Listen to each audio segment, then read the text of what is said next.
आपको एक बात बताना चाहती हूँ।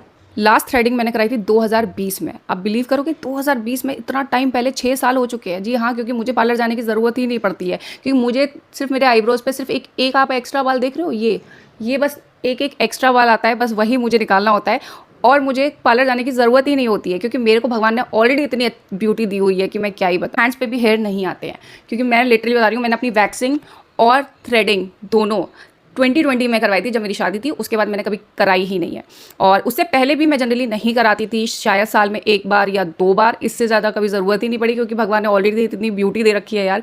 बस हाँ, ये एक्स्ट्रा जो मुझे हेयर निकालने की ज़रूरत पड़ती है, उसके लिए मैं फेशियल रेज़र यूज़ करती हूँ। जनरली लोगों को बहुत डर होता है फेशियल रेज़र यूज़ करने से। देखो, मुझे बहुत ज़्यादा यूज़ करना नहीं पड़ता है।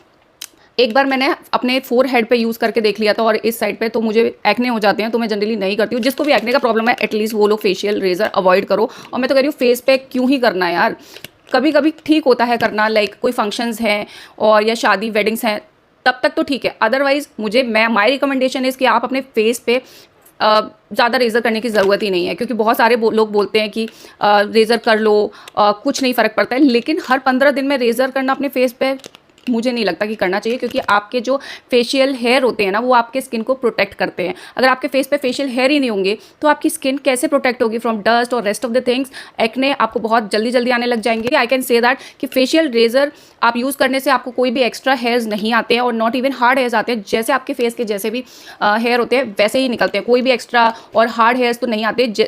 जैसे जितने लाइट होते हैं वैसे ही निकलेंगे। मैं बताती हूँ कि मैंने ये लिया था ऑलमोस्ट 1 साल पहले, और 1 साल से मेरे पास सिर्फ यही है। मैंने कोई एक्स्ट्रा नहीं लिया, क्योंकि मुझे ज़्यादा यूज़ नहीं करना पड़ता है। जनरली या तो मैं इस साइड थोड़ा सा यूज़ करती हूँ, या फिर 1 या 2 एक्स्ट्रा हेयर निकालने के लिए। इससे एक्स्ट्रा मुझे यूज़ नहीं करना पड़ता। सिरोना का है फेशियल रेज़र, एंड ये मैंने आई थिंक 60-70 रुपीज़ में लिया था। इससे ज़्यादा एक्सपेंसिव नहीं है। हालांकि इस पर इस पर 99 रेट लिखा हुआ है, बट ये रुपीज़ में ये आपको नाइका, मिंत्रा किसी पे भी मिल जाएगा। And this is so good guys.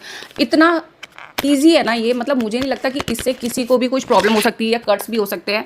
तो इस पर देखो, ये ब्रांडेड है, और इसका जो आप देख सकते हो ब्लेड इतना जिगजैग वाला है ना, तो बहुत ही अच्छा। और इसमें कैप दिया हुआ है, क्लीन करके आप इजीली इसको क्या बोल सकते हो, पैक करके रख दो, ठीक है। तो मेरा ये रेज़र 1 साल से चल रहा है, क्योंकि मुझे देखो, जो बहुत ज़्यादा यूज़ करते हैं ना, उसको हर 2-3 महीने में बाय करना पड़ता है। मैं अपर लिप तो मैं कर ही लेती हूँ इससे। ओके, तो मैंने बहुत टाइम से नहीं किया, पिछले ऑलमोस्ट 2 महीने से, और this is I am going to use it. और मैं बताती हूँ कि कैसे यूज़ करती हूँ। सब जो बिगनर्स हैं उनको तो मैं बता दूँ कि सबसे पहले आप कोई भी एलोवेरा जेल ले लो फेस पे लगाने के लिए, और moisturiser, aloe vera gel, I think moisturiser नहीं, aloe vera gel is good to go. तो यहाँ पर ओके, उस पर और जहाँ जहाँ आपको फेशियल हेयर, इस पे बिल्कुल भी कट्स नहीं लगते हैं, तो आप उसको यूज़ कर सकते हो। और ज़्यादा कुछ है नहीं मेरे को फेस पे दिखाने के लिए, तो दैट्स इट। मुझे फेस पे कभी भी रेज़र यूज़ नहीं करना है, क्योंकि मुझे एक्ने हो जाते हैं। जिसको भी एक्ने होते हैं वो अवॉइड करो, और पहले एक्ने की प्रॉब्लम ठीक हो जाए उसके बाद ही करना, क्योंकि समर्स में हाई चांसेस होते हैं एक्ने होने के लिए। तो अवॉइड रेज़र। एंड थ्रेडिंग के लिए यूज़ कर सकते हो। देखो, आपको ऐसा लगेगा कि थ्रेडिंग के लिए यूज़ करेंगे तो फिर एक्स्ट्रा हेयर्स आ सकते हैं, कोई एक्स्ट्रा हेयर नहीं आते हैं। जो ऑलरेडी आते हैं वही आएंगे, और जितनी हार्ड सॉफ्ट आते हैं वैसे ही आएंगे, उसमें कोई चेंजेस नहीं होने वाले हैं। तो इसके बाद अपना फेस क्लीन कर लो, वॉश कर लो, मॉइस्चराइज़र लगा लो इमीडिएटली, या आइसिंग कर सकते हो।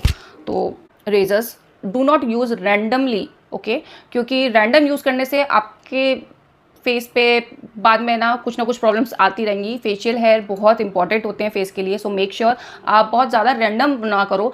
महीने 2 महीने में भी करने की ज़रूरत नहीं है, मुझे ऐसा लगता है। आप महीने में 1 बार, देखो जनरली आपके हेयर्स 15 से 20 दिन में आते हैं, तो 2 महीने या 3 महीने में 1 बार कर लो। फंक्शंस पे कर लो, वेडिंग्स पे कर लो। आई डोंट थिंक सो कि आपको बहुत ज़्यादा रैंडम करने की ज़रूरत है, क्योंकि फेशियल हेयर आपके स्किन को प्रोटेक्ट करते हैं। And this is my recommendation to beginners, just avoid it. बहुत ज़्यादा जिसके फेस पे हेयर्स हैं तो डेफिनेटली उसको करना चाहिए, क्योंकि ऑब्वियसली एज अ गर्ल अच्छा नहीं लगता है, तो वो कर सकते हैं। लेकिन एक्स्ट्रा हेयर्स बिल्कुल नहीं आते हैं, यू कैन डू इट। अगर आप अपने रिस्क पे करना चाहते हो तो definitely you. This is my vlog. अच्छा लगा हो सब्सक्राइब कर लेना। मिलते हैं नेक्स्ट व्लॉग में।